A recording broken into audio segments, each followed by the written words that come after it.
Hi, this is the last video in the series of video of indifference curves. In this video, we do the indifference curve kinks in detail, the kinked indifference curves in detail.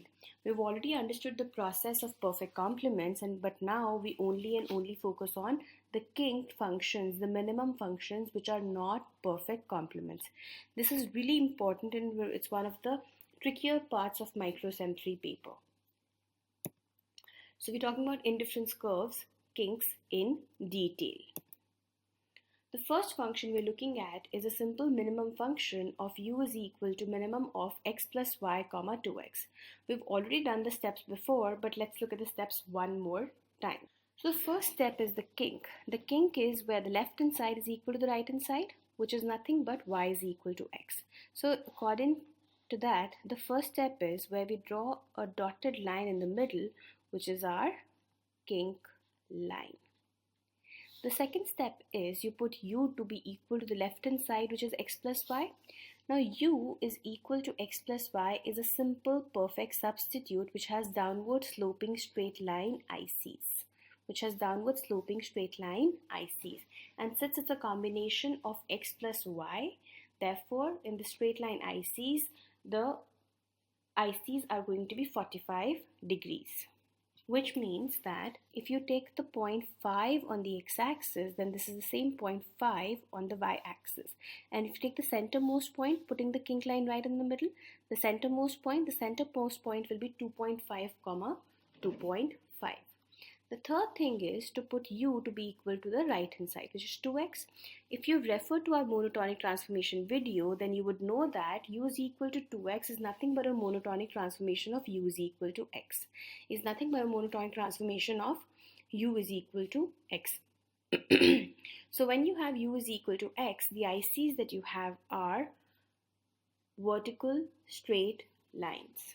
So now we have a combination of perfect substitutes and vertical straight lines. We need to figure out which part of the vertical lines and which part of the downward sloping ICs are part of our main IC. So like I said, this point is a 45 is right in the middle, and this point is going to be 2.5 comma 2.5. 2.5 comma 2.5. So if you put 2.5 comma 2.5 right here, it becomes u is equal to minimum of 2.5 plus 2.5 is 5 comma 2 into x, which is 2.5. So if x is 2.5, 2 into 2.5 is again 5. So if a u is equal to minimum of 5 comma 5 is 5, which means this point is giving me a utility of 5. I want to check the rest of the points.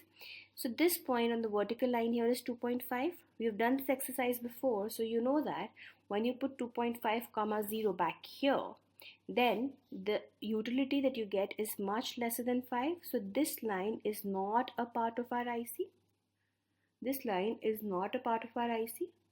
Similarly, if you check this point right here, this point is 0 comma 5. Let's put it back in the function. So 0 comma 5 is going to be 0 plus 5 is 5 comma 0, 2 into 0 is 0, which means the minimum is 0, which means this part is also not a part of the IC, which is why when you take that into consideration and draw the ICs look like this. So it is nothing but a combination of vertical lines and downward sloping line.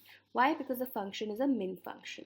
In the same respect, if this function was a max function, then the sides that you right now ignored will be the part of a max function. The sides that you right now ignored earlier will be a part of a max function. So it was not a min function but a max function, then it's going to be polar opposite of the min, which means the parts that you actually took out of the min functions were a part of the max function. So when you were learning how to draw the min function, you were automatically also learning how to draw the max function. The max function is the polar opposite of a minimum function. Let's try one more. Let's suppose u is a minimum of 2x plus y comma 2y plus x. Again, when it's a combination of 2x plus y and 2y plus x, you know that the steps remain the same. The first is you find out the kink. The kink is that x is equal to y. You put u to be equal to 2x plus y. You put y to be equal to 2y plus x. right? They are both perfect substitutes. So let's see how the left hand side and the right hand side are going to look like. So this is the part that you get when u is equal to 2x plus y. And these are the lines you get if u is equal to 2y plus x. Again, all we have to do is figure out which part of the ICs we need to take, which part of the ICs we will let go. Again, you draw a 45-degree straight line. You have this line, you have this line, this line. You can figure out which parts to leave and which parts to take. When you do that, you'll figure out that this is the part which you ignore and this is the part which you ignore, which is why your ICs become something like this shape. So let's walk you through the process one last time. So if you take the kink to be, let's say 5, 5, let's call this point 1, and at 1, let's say the coordinates are 5, 5. When you put 5, 5 back here, you get a bundle of 5 into 2, 10, 10 plus 5, 15, 5 into 2, 10 plus 5, 15. So minimum of 15, 15 is 15. Minimum of 15, 15 is 15. So I want to figure out what is the point here, what is the point here, what is the point here, and what is the point here. Let's talk about them one by one. So this point is 5, 5, which is lying on both these lines. So when I want to figure out the point on the x-axis for the yellow line, I know that the yellow line is a utility function of 2x plus y. I know that 5, 5 is lying in this function. So if you put 5, 5 here, what do you get? 5 into 2, 10 plus 5, 15. So for a u is equal to 15 and a function of 2x plus y, if y is 0, then x is 7.5. Then x is 7.5. Let me say that one more time. You found that if point 5, 5 is giving you a utility of 15. You also know the yellow line is a function 2x plus y. Then all you did was you put y to be equal to 0, you put u to be equal to 15, you get x to be equal to 7.5, which is the point on the yellow line here. Now, what is the point on the yellow line on the opposite end? Now we know what to do. We know on this line, u is equal to 15, x is 0, which means y is 15, right? Which means y is 15. Let's repeat the exercise on the other side. On the other side, on the red line, the function you have is u is equal to x plus 2y. Again, you have a point like 5, 5, which is a point which is lying on the red line as well. You put it back here, you get a utility of 15. So to find out the point on the x-axis, you put y to be equal to 0, so you get x to be equal to 15. And to find the point on the y-axis, you put x to be equal to 0, so you get y to be equal to 7.5. You get y to be equal to 7.5, which is this point right here. Now, I want to figure out whether this line, this part of the red line, is a part of our IC or not. Let's put 0, 7.5 into this function.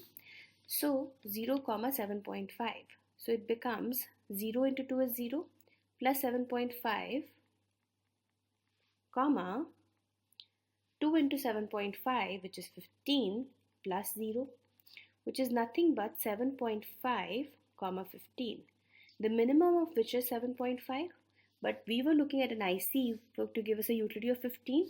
7.5 is a lower utility, which is why this part of the red line is not going to lie on our IC. So now you can repeat the process on this line of the yellow line, and you'll know that this line is also not a part of the IC. The point I'm trying to make here is, if you practice these questions enough number of times, then you will be able to understand the process enough to not spend so much of this time in the exams. Because in the exam, your intuition will become so strong that you will not need to solve it each time. You will intuitively be able to figure out which part of these lines will be a part of a min function. And the moment you figure out min function, you take the polar opposite to form a max function. So when you have a max function, you know the polar opposite, it's the polar opposite of a min function. I want to stress on a point of caution here. Never ever solve for max. Solve for min and take the parts that you ignored in max, because if you solve for a max function you might get confused. So whenever we get a max function, we do not solve for max. What we do is we solve for min, and whatever is the area which is left over, we put that in a max function.